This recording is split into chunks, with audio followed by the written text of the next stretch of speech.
नमस्कार, IBC 24 की खास पेशकश पड़ताल में आप सभी का स्वागत है और आपके साथ मैं हूं रवि हेमरा सिसोदिया। आज के पड़ताल में हम एक ऐसा मुद्दा लेकर आए हैं जो आम जन से जुड़ा हुआ है। उसका विषय है साइबर स्लेवरी। जी हाँ, आपने ठीक सुना, साइबर स्लेवरी। साइबर स्लेवरी एक इस तरीके का माया जाल है जिसके अंदर भारतीयों को ही भारतीयों से ठगाया जा रहा है। यानी कि यहाँ के युवाओं को विदेशों में ले जाकर जिनको कॉल सेंटर के नाम पर उन्हें बुलाया जा रहा है, एक लोक लुभावनी जॉब देने के नाम पर उनको बुलाया जा रहा है और फिर वहाँ से बैठवा कर उन्हें भारतीयों को ही ठगा जा रहा है। आज इस पूरे स्पेशल शो में हम बताएंगे कि क्या है साइबर स्लेवरी, किस तरीके से युवाओं को ह्यूमन ट्रैफिकिंग के जरिए अन्य देशों में ले जाया जा रहा है और भारतीयों को ठगाया जा रहा है। तो आइए चलते हैं और इस पड़ताल में हम देखते हैं कि किस तरीके से साइबर स्लेवरी अब देश के लोगों के लिए एक ऑनलाइन जाल का माया जाल बन गया है। बदलता दौर और बदलती टेक्नोलॉजी ने हमारे जीने का तरीका भी बदल दिया है। अब हर वक्त हम सोशल मीडिया से जुड़े रहते हैं। खुद की हर एक्टिविटी, हर एक काम, हर एक छोटी बड़ी खुशियों को हम सोशल मीडिया पर अपडेट करते हैं और उसका फायदा उठाते हैं गिद्ध की तरह नजर जमाए बैठे ठग। आपकी हर एक्टिविटी का एक एल्गोरिदम होता है जिससे तैयार होता है आपको फंसाने का प्लान। कम वक्त में ज्यादा पैसे कमाने की चाहत, विदेशों में जॉब और वर्क फ्रॉम होम की तलाश आपको नए फ्रॉड के लिए बकरा बनाती है। इंदौर मध्य प्रदेश के साथ पूरे देश में साइबर स्लेव यानी विदेश में बैठकर भारत में शिकार के कई मामले दर्ज हो चुके हैं। फिशिंग के इस नए अध्याय का हर पन्ना पलटेंगे, लेकिन उससे पहले जानिए साइबर स्लेव्स की शुरुआत कैसे हुई। अभी जो ट्रेंड चल रहा है साइबर क्राइम में, उसमें सबसे ज़्यादा इन्वेस्टमेंट फ्रॉड्स, यानी आपको शेयर में आपका पैसा दुगना चौगना 10 गुना करने का लालच देकर और काफ़ी बड़ी मात्रा में इन्वेस्टमेंट टेलीग्राम और व्हाट्सएप चैनल्स पे कराया जा रहा है। एक तो ये फ्रॉड चल रहा है। दूसरा टास्किंग फ्रॉड भी चल रहा है जिसमें आपको रिव्यूज़ और लाइक्स बढ़ाने के नाम पर एक छोटी सी राशि दी जाती है और फिर बाद में आपसे एक बड़ा इन्वेस्टमेंट करा लिया जाता है जिसका कि कई प्रतिशत बढ़ना डैशबोर्ड पर दिखाया जाता है और जब आप पैसा रिडीम करने जाते हैं, पैसा प्राप्त करने का प्रयास करते हैं तो वो आपको नहीं मिल पाता। ये दो मुख्यतः फ्रॉड चल रहे हैं और इसमें जैसा आपने कहा कि बड़ी संख्या में युवा भी हैं, सॉफ्टवेयर एक्सपर्ट्स भी हैं, सुशिक्षित लोग भी हैं और इन्वेस्टमेंट फ्रॉड्स में कुछ रिटायर्ड लोग भी इससे प्रभावित हुए हैं। इसके अलावा डिजिटल अरेस्ट वगैरह के फ्रॉड्स के भी कुछ केसेस आ रहे हैं। हमने डिजिटल डिटेंशन या डिजिटल अरेस्ट, इसके बारे में बहुत ज़्यादा हमने सुना हुआ है, लेकिन क्या आप जानते हैं कि एक डिजिटल स्लेवरी करके भी है जो बहुत ही ख़तरनाक है और हमें ऐसा लगता है कि बस सिर्फ ये 5 लोग, 10 लोग, 100 लोग इसके शिकार हुए हैं, लेकिन पिछले 2-3 सालों में कम से कम 50,000 लोग इसके शिकार हुए हैं।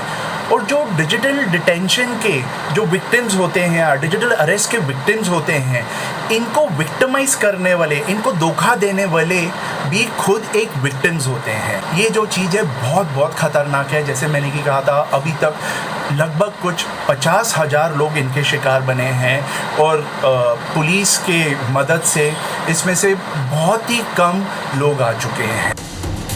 साइबर स्लेवरी, फिशिंग का नया पार्ट, भारत में ठगी का नया ट्रेंड, विदेश में बैठी नई गैंग, भारतीय ही बना रहे भारतीयों को ठगी का शिकार। नौकरी दिलाने के नाम पर होती है ऑनलाइन भर्ती। नौकरी के लिए कंबोडिया बुलाती है ठग मंडली। एयरपोर्ट पर पहुंचते ही जब्त कर लेते हैं पासपोर्ट। उन लोगों से जबरन करवाते हैं साइबर फ्रॉड। काम नहीं करने पर दी जाती है शारीरिक प्रताड़ना। सबसे पहले इस गैंग में शामिल हुए जामताड़ा के ठग।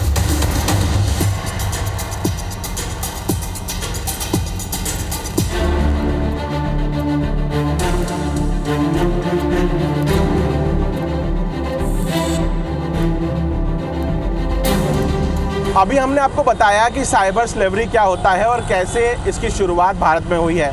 अब आपको बताते हैं कि किस तरीके से युवाओं को इस साइबर स्लेवरी के जाल में फंसाया जाता है, कैसे पीड़ितों को फ़ोन आते हैं, कैसे लिंक मिलती है और कैसे ऑनलाइन ठगी के शिकार वे हो जाते हैं।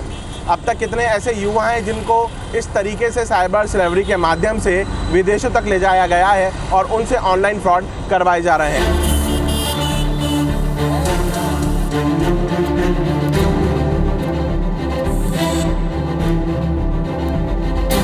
लोगों को अपने जाल में फंसाने के लिए सबसे पहले सोशल मीडिया साइट्स पर लुभावने ऐड चारे की तरह फेंके जाते हैं। इन एड्स में काफी पैसा खर्च किया जाता है। इसके साथ ही धोखाधड़ी करने वाले एजेंट भी अप्लाई करने वाले युवाओं से सीधे कांटेक्ट करते हैं और उन्हें विदेशों में नौकरी दिलाने का लालच देते हैं। धोखाधड़ी करने वाली कंपनियां भारतीय एजेंट से युवाओं को Laos, Cambodia, Myanmar, Thailand, Philippines, UAE और हांगकांग जैसे देश में इंटरव्यू करके उम्मीदवारों को शॉर्ट लिस्ट करवाती है। फिर इन्हीं लोगों से पैसे लेकर उनकी टिकट बुक कराई जाती है। असली धोखाधड़ी का खेल विदेश पहुंचने पर शुरू होता है। जानकारी के मुताबिक 5000 से ज्यादा लोग अब भी कंबोडिया में ठगी के काम में लगे हुए हैं। इंदौर में भी ऐसे कई युवा हैं जिन्हें रोजाना ठगी के फोन आ रहे हैं। जॉब दिलाने के नाम पर उन्हें मेल और कॉल आ रहे हैं। सर, आपके पास फ़ोन आया, क्या कहा गया और किस तरीके से आपको ठगी करने की कोशिश की गई? पहले मेरे पास फ़ोन आया है मेरे किसी रिश्तेदार का, यूपी का मैं हूँ, तो अब उनको कैसे मालूम कि मैं यूपी का हूँ। पहले उन्होंने मुझे यूपी की लैंग्वेज में की, मुझे लगा कि मेरे खास रिश्तेदार हैं, तो बोले आप पहचाने कि नहीं? मैं बोला हाँ पहचान रहा हूँ, आवाज़ से तो अब मना नहीं कर सकते। तो बोले कि अब मैं कहीं एयरपोर्ट पे फंसा हूँ, मुझे 5000 की ज़रूरत है, तो आप मुझे 5000 एक क्रेडिट कार्ड में नंबर दे रहा हूँ, आपके अकाउंट में ट्रांसफ़र कर दिया है, आप मुझे कर दीजिए। तो वो नंबर से मैंने जैसे फ़ोन पे डाला तो मुझे अपना पासवर्ड डालने का ऑप्शन आया था, तो मैं समझ गया फ्रॉड का है। आपके पास क्या फ़ोन आया था या मैसेज आया था या मेल आया था, क्या हुआ था? जी, मेरे पास मैसेज आया हुआ था कि आपका एक फ़ोन पे एप्लीकेशन है, उसे आप अपडेट कर लीजिए। तो मैसेज पे लिंक थी, मुझे डायरेक्ट वो कह रहे थे कि आप मैसेज की लिंक पे क्लिक करिए तो आपको डायरेक्ट फ़ोन पे एप्लीकेशन ओपन होगा, वहाँ पे आपका रजिस्टर्ड मोबाइल नंबर करिए, एक OTP आएगा, वो शेयर करना होगा।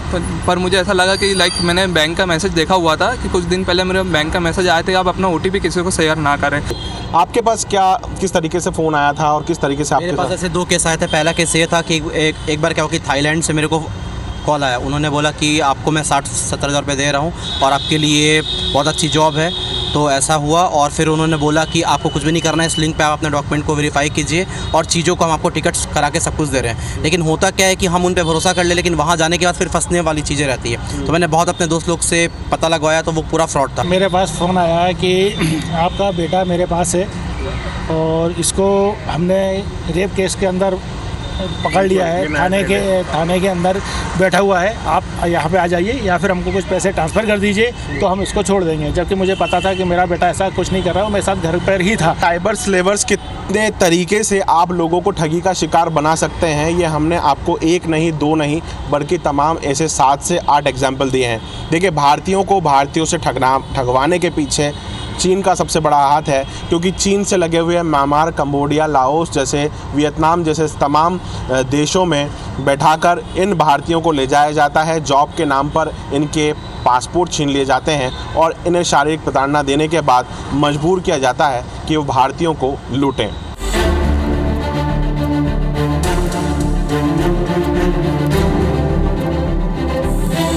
एक लिंक शेयर की जाती है और उस लिंक में इन्वेस्टमेंट के नाम से एक ऐप का नाम रहेगा जो कि अंतर्राष्ट्रीय राष्ट्रीय स्तर पर इस तरह के जो इन्वेस्टमेंट एडवाइजरी फर्म्स होती हैं प्रतिष्ठित, उनसे मिलता जुलता नाम रहता है। और उस लिंक को जब वो डाउनलोड करते हैं तो वो उनके गैजेट पर एक ऐप डाउनलोड हो जाता है और उस ऐप के माध्यम से फिर उनसे इन्वेस्टमेंट कराया जाता है। कि जो फ्रॉडस्टर्स है ये ज़्यादा करके एजेंट्स होते हैं, ये व्हाट्सएप, इंस्टाग्राम, फेसबुक या ईमेल, इनके ज़रिए ये ऐसे ऐसे लोगों को ढूंढते हैं जो लोग बाहर की नौकरी ढूंढने की कोशिश कर रहे हैं। उनको कहीं ना कहीं से सारा डेटा मिल जाता है या तो वो ऐसे ही तुक्का मार देते हैं और लोगों को मैसेजेस करने चालू होते हैं।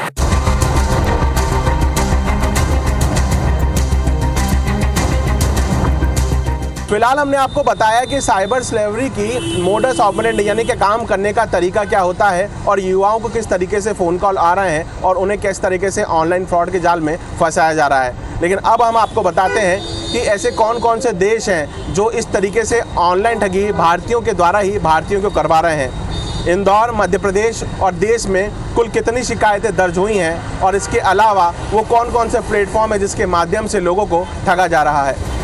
साइबर स्लेवरी में इंदौर ही नहीं बल्कि पूरे देश में बड़ी संख्या में ठगी की वारदातें हो रही हैं। और हैरानी की बात यह है कि ठगी करने वाले साइबर स्लेव्स भी खुद पीड़ित हैं, जो जबरन विदेशों में बैठकर भारत में जाल बिछा रहे हैं। पिछले हफ्ते ही झारखंड पुलिस ने साइबर स्लेवरी का खुलासा करते हुए 2 साइबर अपराधियों को गिरफ्तार किया है।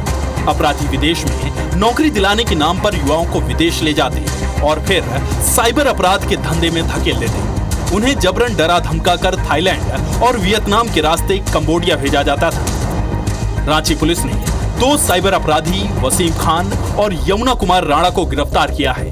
ये दोनों ही अपराधी युवाओं को विदेश भेजते थे। अब आपको बताते हैं कि अब तक इंदौर समेत प्रदेश में कितनी शिकायतें दर्ज हुई हैं जो साइबर स्लेवरी से जुड़ी हो सकती हैं। इस वर्ष इनकी शिकायतें सबसे ज़्यादा आई हैं।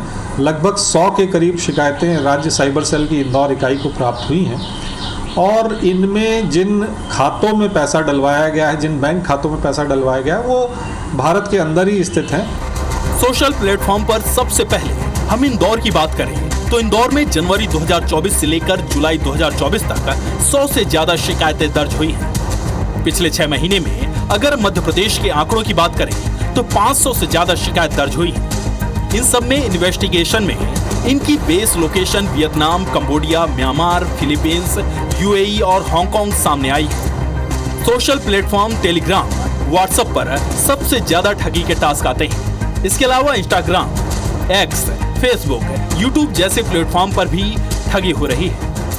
सबसे ज़्यादा साइबर फ्रॉड के अंदर युवा ही चपेट में आ रहा है इस समय में।